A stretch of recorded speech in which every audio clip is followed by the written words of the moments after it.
Hi friends, Janaki official మీ ముందరికి మామిడికాయ చిత్రాన్నం తీసుకొచ్చింది. చూడండి చేసే విధానం.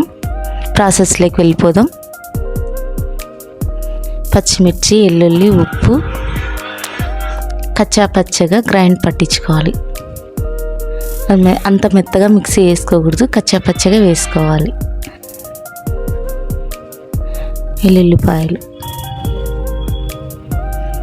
పొట్టు తీయకుండా వేసుకోవాలి. అలా కచ్చా పచ్చగా పట్టేసుకోవాలి. వేడి వేడి అన్నాన్ని అలా ఒక గిన్నెలోకి తమ్మన్నంలోకి తీసుకోవాలి. మేము తమ్మన్నం అంటాం, మీరు ఏమంటారో నాకు తెలియదు. మామిడికాయ అది తురిమినేది అలా వేడి వేడి అన్నం పైన వేసేసి దాన్ని ఊరమిరపకాయలు ఫస్ట్గా ఏం చేసుకోవాలి. సైడ్ డిష్ వేసుకున్న తర్వాత తాలింపులు, బుడ్డపప్పులు, మా సైడ్ బుడ్డపప్పులు అంటారు, మీరేమంటారు? పచ్చెనగపప్పు, మినప్పప్పు, ఎండుమిర్చి, కొంచెం కరివేపాకు బాగా వేపుకోవాలి. తర్వాత ఆ తొక్కును తీసి బాగా ఫ్రై చేసుకోవాలి. దాంట్లోనే కొంచెం లైట్గా ఉప్పు, అన్నంలోకి వేసుకుంటాం కదా, పసుపు ఉప్పు వేసుకొని కలిపేసుకోవాలి. బాగా వేగిన తర్వాత అది దించి కొంచెం లెమన్ పిండుకోవాలి. ఎందుకంటే పులుపు తగినంతగా ఉండాలి కదా. అలా వేడివేడి రైస్లోకి ఆ మిశ్రాన్ని కలిపి చేసుకోవాలి. టేస్టీ మ్యాంగో పులిహోర రెడీ. చూడండి ఎంత బాగా కలుపుకున్నాను. అది కొంచెం అలా ఉంది కదా, కొంచెం అయితే కలుపుకున్నా బాగా మ్యాగ్నెట్ అవుతుంది. చూడండి చేతగానే కలిపి వేసుకోవాలి, బాగుంటుంది.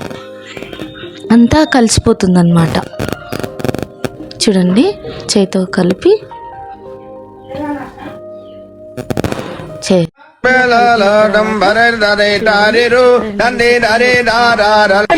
ఆ రైస్ అనేది కలర్ఫుల్గా తయారవుతుంది. ఆ తర్వాత సైడ్ డిష్కి మట్టికాయల తాలింపు చేసే విధానం చూడండి. మట్టికాయలు ఫస్ట్గా ఉడకబెట్టి ఉప్పేసి పక్కన పెట్టుకోవాలి. తర్వాత తాలింపుకు రెడీ చేసుకోవాలి.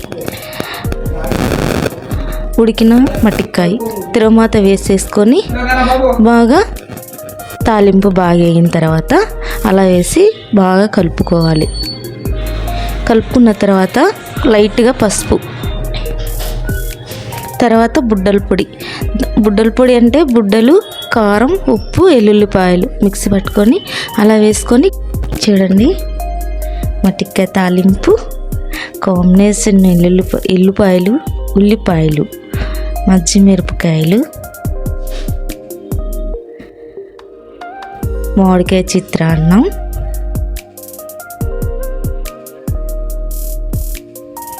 కలర్ఫుల్గా ఉంది కదా.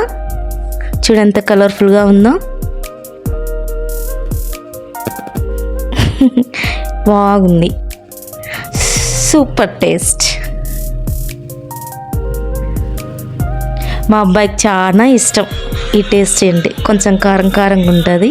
వాడు తిని చూడండి ఎలా చెప్తున్నాడో. ఓసారి అండి, మా అబ్బాయి ఇంజనీరింగ్